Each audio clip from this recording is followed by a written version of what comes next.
Cycling is great, but starting out can be a little bit daunting. I grew up riding bikes, but even so, I only really began to understand the nuances of road cycling when I joined the cycling club at university. Today, I'm back where it all began, with the current club president, Tom. It's his job to turn the rough and ready uni student into a fully functioning club cyclist, many of whom go on to race, commute, ride for fitness, and spend far more time cycling than revising. Let's see what tips he's got for cyclists who've just caught the bug. I would 100% say learn your bike is massively important. What do you mean by that? So this can simply mean just learning which brake lever pulls which brake on the bike. Because we have had problems with that in the past, and it can be quite daunting being in front of someone or behind someone that doesn't know which is which. Yeah, you definitely will stop more efficiently and safer if you know which brake is doing what. Because if one starts locking up, then obviously you want to release that one. Exactly. And maybe use the other one. What about gears as well? Yeah, gears, it's just when you get to a hill, especially around here, they can be pretty big and pretty steep sometimes. Yeah. So you want to be in the correct gear for the bottom of the hill so you know what's coming, basically.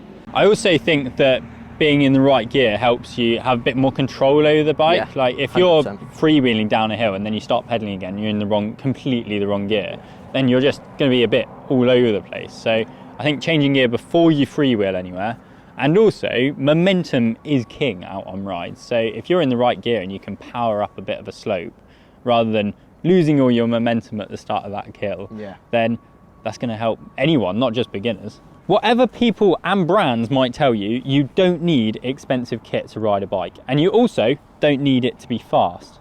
You look at some fancy club rides and it's just an extortionate amount of money. There is some obscene prices out there. There really are, and you don't need that at all. Like you look at, well, some of our lads, well, a lot of their wardrobes just Facebook Marketplace. That's all you need really, and it's just, you can do this sport on a budget. And I bet they're still quick. Yeah, of course they are. Of course they are. Yeah, when I started out, I came from running and I had running shorts and leggings and all of that sort of thing. And what I discovered was all the seams are in the wrong places and they do get rather uncomfortable. And especially when you're starting out cycling, your undercarriage isn't very used to riding a bike as it is. So anything you can do to help that, I guess, is a bonus. Yeah, comfort is king, especially on, well, with some of the rides we do, there's no way you could get around without a gear. So we've had several people to show up and they don't have padded bib shorts, or they've put boxers underneath their bib shorts. Bib shorts aren't designed to have anything on underneath them. No. Now that doesn't actually mean that you need Lycra, does it? No. Because you can get like liner shorts that you can put under baggy shorts, or you can get like mountain bike style shorts if you just want to commute in and you don't want the whole aero look. Okay, Tom, what is your next bit of advice? I would definitely recommend learning your own bike maintenance. Yeah, I think that's a big thing that comes part and parcel with riding a bike. Now you don't have to learn it all, but at least some of your own maintenance is very useful. Definitely things like changing tyres, which is useful for, well, everyone gets a puncture when they're out on a ride. It will always happen. Getting the inner tube out, putting a new one in, really quick when you've learnt it. Chains, I've had a few chains go on rides, just a simple, take a little quick link with you. I guess indexing gears as well. Yeah, that's definitely key because you don't want your chain flying all over the place. Yeah, skipping gears. General bike maintenance is really good for being self-sufficient. Basically on a bike, you won't have to call your friend up or your dad or anyone like that to come and get you. And if you want to learn how to do your own bike maintenance, then we've got loads of useful YouTube videos that you can find down in the description or over on the road.cc website. Okay, next tip, Tom. Don't ride with underinflated tyres. Absolutely, I agree. They slow you down. Yep. What else? Your handling's all over the place. Yep. Yeah, absolutely. And you're more likely to pinch flat as well, which nobody wants to do. A good track pump is key. You can pick them up for 20 quid. 30 quid. I've got a nice toe peak one. Perfect gauge on the front. Tells me exactly what pressure's in there. And it's just, when it's nice and sunny like this, you can have the tyre pressure nice and high. If it's a little bit rainy, you can maybe lower it just a little bit, not too much. The hand pumps are absolutely great for taking out on a ride. I've got one of them somewhere. It was on my pocket.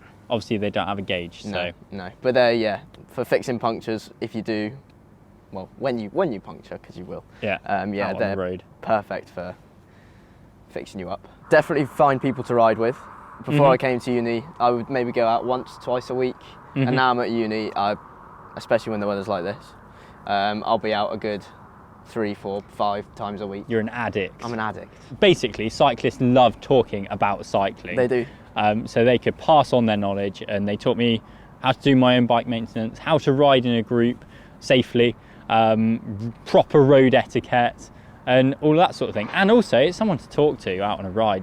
It's pretty daunting doing that on your own, and you do get bored of your own company, and you will get bored of your playlist.